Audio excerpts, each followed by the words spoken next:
નમસ્તે વિદ્યાર્થી મિત્રો, જ્ઞાનપથ શૈક્ષણિક સંકુલમાં ફરીથી આપનું હાર્દિક સ્વાગત છે। ધોરણ 4 વિષય ઇંગ્લિશ। ચાલો વિદ્યાર્થી મિત્રો, એપ્લિકેશનમાં તમારે છે યુટ્યુબમાં વિડીયો આવે છે, વિડીયો વ્યવસ્થિત રીતે જોવાના। દીદી જ્યારે સમજાવતા હોય ત્યારે હાથમાં પેન્સિલ રાખવાની, બુક રાખવાની અને દીદી જે બુકમાંથી સમજાવતા હોય તે બુક સામે ખોલી અને રાખવાની। બધુંય તમારે લખતું જવાનું, બુકમાં જે ન સમજાય એ પણ લખતું જવાનું। જ્યારે સ્કૂલ ચાલુ થાય ત્યારે દીદીને પૂછી લેવાનું, અથવા તો તમને ન સમજાય તો ફોન કરીને પણ પૂછી શકો છો। તો ચાલો વિદ્યાર્થી મિત્રો, આપણે આઈડિયલમાં ક્યાં પહોંચ્યા હતા? તો કે એક્ટિવિટી 6 સુધી આપણે કર્યું હતું। ગયા વિડીયોમાં શું કર્યું હતું? તો કે એક્ટિવિટી 6 સુધી કર્યું હતું। હવે એના પછી આઈડિયલમાં પેજ નંબર 15 ઉપર જુઓ, તમને આપેલું છે પેજ નંબર 15 ઓપન કરજો। તમે તમારી બુક સામે ખોલીને રાખજો। આઈડિયલ પેજ નંબર 15 ઉપર આપેલું છે લેટ્સ લર્ન, એટલે શું કરવાનું છે? વોટ ઇઝ ઇટ, એટલે કે વોટ એટલે શું? તે શું છે? તો કે ચાલો આપણે વોટ વિશે શીખીશું। વોટ વિશે તમારે શીખવું છે ને? તો કે હા, વોટ ઇઝ ઇટ એટલે કે તે શું છે। ચાલો આપણે અહીંયાથી સ્ટાર્ટ કરીએ, પછી હું તમને ગ્રામર બુકમાં થોડુંક વોટ વિશે છે તમને થોડુંક લખાવીશ, જે તમારે મારી સાથે વિડીયોમાં જોઈ અને લખતું જવાનું રહેશે। ચાલો શું કીધું છે? વોટ, વોટ એટલે કે શું। ચાલો એના પછી કીધું છે, જો કોઈ પણ વ્યક્તિ, વસ્તુ, પ્રાણી, પક્ષી વગેરે વિશે જાણવા માટે વોટ વડે પ્રશ્ન પૂછવામાં આવે છે। જો ફરીથી સમજાવું છું, કોઈ પણ વ્યક્તિ હોય, વસ્તુ એટલે કે કોઈ પણ વસ્તુ હોય, પ્રાણી હોય, પક્ષી હોય વગેરે વિશે તમારે જાણવું હોય, એટલે કે આપણે સામેવાળાને પૂછવું હોય તો શેના વડે પ્રશ્ન પૂછવામાં આવે છે? વોટ વડે પ્રશ્ન પૂછવામાં આવે છે। એટલે કે કોઈ પણ જે આપણને પ્રશ્ન પૂછવો હોય, ગુજરાતીમાં પૂછતા હોય તો તમે લોકો એમ પૂછો કે આ શું છે? તો એવી રીતે ઇંગ્લિશમાં પ્રશ્ન પૂછવો હોય તો ગુજરાતીનું ઇંગ્લિશ કેવી રીતે થાય? વોટ ઇઝ ઇટ, તે શું છે? એટલે કે કોઈ પણ પ્રશ્ન પૂછવો હોય ઇંગ્લિશમાં એટલે ક્યાંથી સ્ટાર્ટ થાય? તો કે વોટથી ચાલુ થાય। ચાલો એનું એક્ઝામ્પલ આપેલું છે સરસ મજાનું, આપણે જોઈએ। વોટ ઇઝ ઇટ, જો આ એક સરસ મજાનું તમને શેનું ગાય જેવું ચિત્ર આપેલું છે બાજુમાં, બુકમાં તમને બધાને પણ દેખાતું જ હશે સરસ મજાનું ચિત્ર। તો એક્ઝામ્પલ તમને એનું આપ્યું છે, જુઓ જોઈ લે। Vote is it, vote is it તે શું છે? એટલે કે પ્રશ્ન પૂછ્યો છે। જો કોઈ પણ સ્ટુડન્ટ હોય, પ્રશ્ન પૂછ્યો એને વોટ ઇઝ ઇટ એટલે કે તે શું છે? વોટ ઇઝ ઇટ એટલે કે આ શું છે?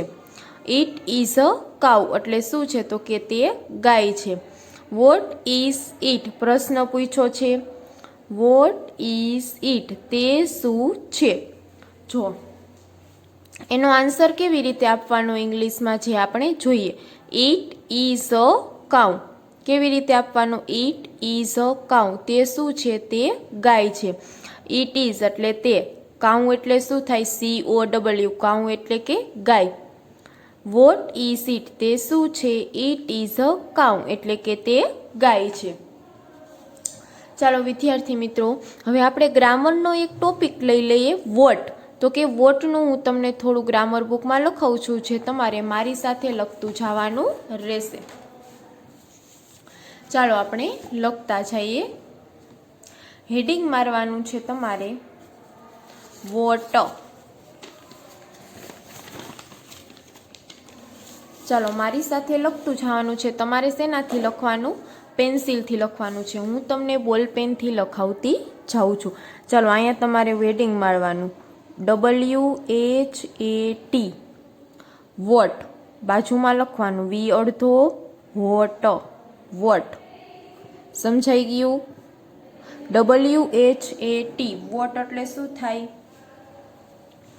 વોટ એટલે કે શું? વોટ વડે પ્રશ્ન પૂછવામાં આવે છે। ચાલો વોટ વિશે આપણે થોડુંક લખીએ। મારી સાથે તમારે આવી રીતે બે એરા કરવાના બાજુમાં અને લખતું જવાનું WHAT, વોટ એટલે શું? ચાલો વોટ એટલે શું?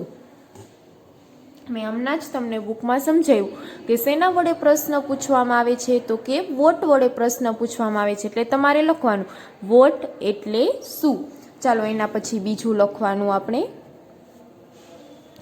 વોટનો ઉપયોગ WHAT વોટનો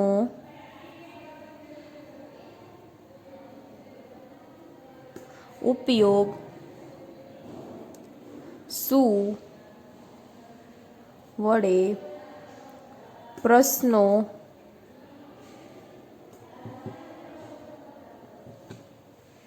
પૂછવા માટે થાય છે. ચાલો વોટનો ઉપયોગ શેના માટે થાય છે, તો કે આ શું છે, તે શું છે, એના વડે પ્રશ્ન પૂછવા માટે વોટનો ઉપયોગ થાય છે. ચાલો હવે એના પછી આવશે બીજું હેડિંગ મારવાનું. એના પછી કોઈ પણ વ્યક્તિ, લખતું જવાનું મારી સાથે,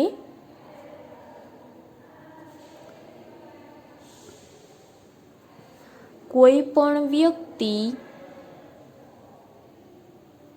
વસ્તુ, પ્રાણી, પક્ષી વગેરે વિશે જાણવા માટે WHAT વોટ વડે પ્રશ્ન પૂછવામાં આવે છે. ચાલો શું કીધું છે, કોઈ પણ વ્યક્તિ હોય, વસ્તુ, પ્રાણી, પક્ષી વગેરે વિશે જાણવું હોય આપણે તો શેના વડે પ્રશ્ન પૂછવામાં આવે છે, તો કે વોટ વડે પ્રશ્ન પૂછવામાં આવે છે. ચાલો એના પછી 2 લાઈન છોડી દેવાની. હું બોલપેનથી તમને લખાવું છું, તમારે શેનાથી લખવાનું છે, તમારે પેન્સિલથી જ લખવાનું છે. WHAT વોટ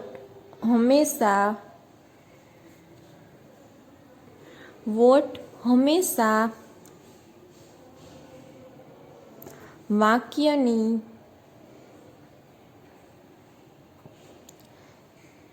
શરૂઆતમાં વપરાય છે અને વાક્યની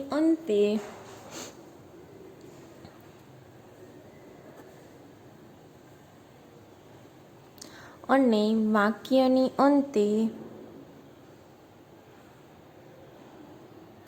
પ્રશ્નાર્થ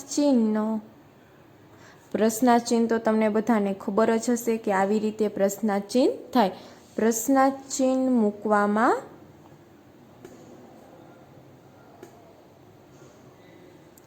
આવે છે. ચાલો સમજાઈ ગયું. વોટ હંમેશા વાક્યની શરૂઆતમાં વપરાય છે અને વાક્યની અંતે પ્રશ્નાર્થ ચિહ્ન મૂકવામાં આવે છે. આપણે કોઈને પ્રશ્ન પૂછતા હોય તો પાછળ શું આવે, પ્રશ્નાર્થ ચિહ્ન મૂકવામાં આવે છે. ચાલો એના પછી લખવાનું સામાન્ય રીતે કોઈ વસ્તુ વિશે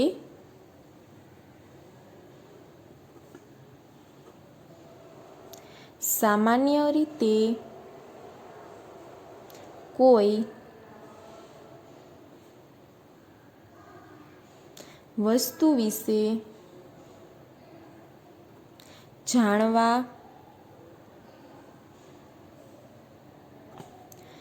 વ્યક્તિની ક્રિયા કે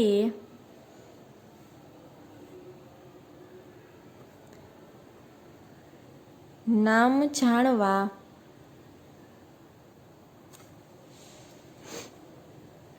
વોટથી પ્રશ્ન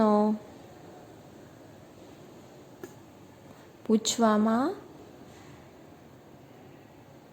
આવે છે. ચાલો એ મેં જે વાક્ય લખાયું એમાં શું કીધું છે આપણે સમજીએ.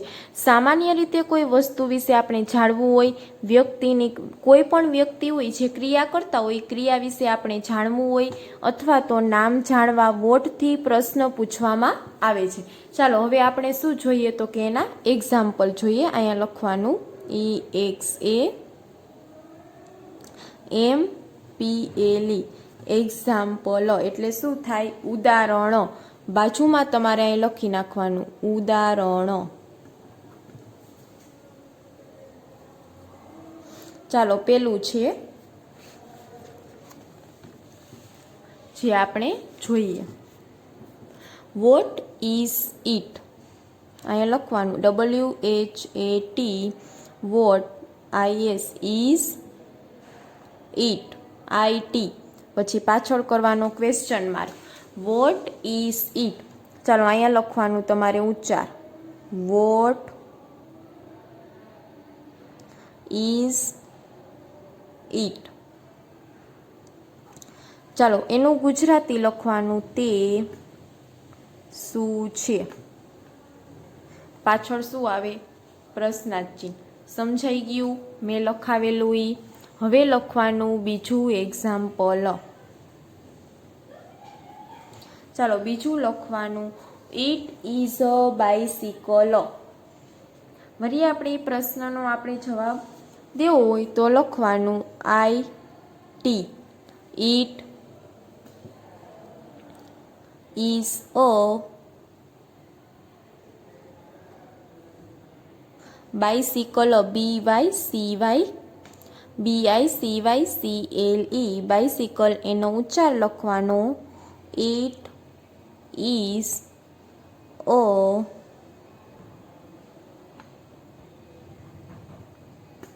બાઇસિકલ. એનું ગુજરાતી લખવાનું તે સાયકલ છે. ચાલો એના પછી તે સાયકલ છે. એના પછી ત્રીજું લખવાનું આપણે એક્ઝામ્પલ. એમાં શું કીધું છે? What WHAT what is your YOUR your father's FATHERS father's name NAME father's એટલે શું થાય? પિતા. નેમ એટલે નામ. પ્રશ્નાર્થ ચિહ્ન પાછળ. પછી લખવાનું ઉચ્ચાર. What is your